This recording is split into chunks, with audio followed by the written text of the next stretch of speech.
청와대 문건 유출과 명예훼손 사건을 수사 중인 검찰이 박근혜 대통령의 동생 박지만 회장을 직접 소환 조사할 가능성이 커졌습니다.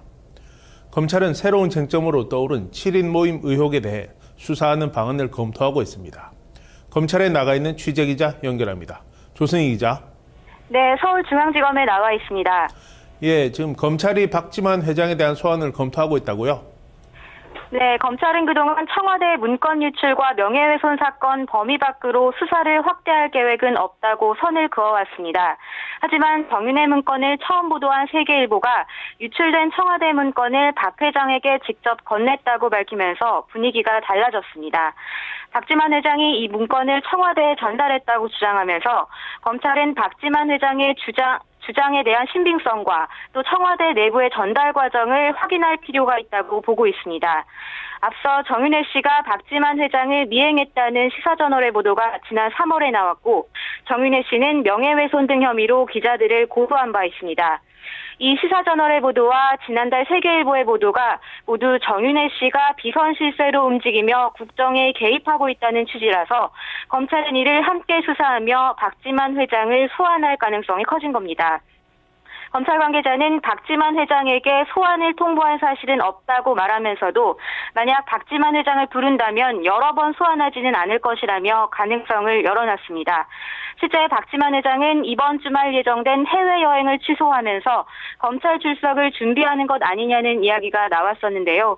오늘 박지만 회장의 측근이 꼭 필요한 경우 검찰 조사에 응할 것이라고 전하면서 박 회장에 대한 검찰 소환이 임박한 분위기입니다. 박지만 회장이 참고인으로 출석한다면 정윤회 씨와 대질 조사가 이루어질지도 살펴볼 대목입니다. 네, 또 이른바 조응천 전 비서관을 중심으로 한 7인 모임의 실체가 새로운 쟁점으로 떠올랐는데요. 이 부분에 대해서도 수사가 확대될까요? 검찰은 아직 수사 착수 여부를 결정하지는 않았다고 밝혔지만 상황에 따라 필요한 경우 수사를 진행할 수도 있다고 여지를 남겼습니다. 7인 모임은 조응천 전 비서관을 중심으로 박지만 회장의 측근, 청와대 행정관 등이 포함된 모임으로 알려졌지만 실제로 이 모임이 있는지는 확인되지 않은 상황입니다. 청와대는 이 7인 모임이 문건을 작성하고 유출했다고 지목하며 검찰에 자체 감찰 결과를 보냈습니다.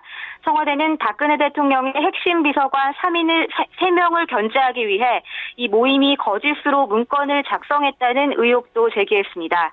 그러나 이 7인 모임으로 거론된 사람들은 이를 강하게 부인하고 있습니다. 양측의 주장이 첨예하게 대립하면서 검찰 수사를 통해 사실관계를 확인해야 하는 상황이 됐습니다. 검찰은 다음 주쯤에 조응천 전 비서관을 재소환해 문건의 작성이나 유출에 관여했는지 또 7인 모임의 실체가 있는지 등을 다시 확인할 계획입니다. 지금까지 서울중앙지검에서 뉴스토마토 조승입니다.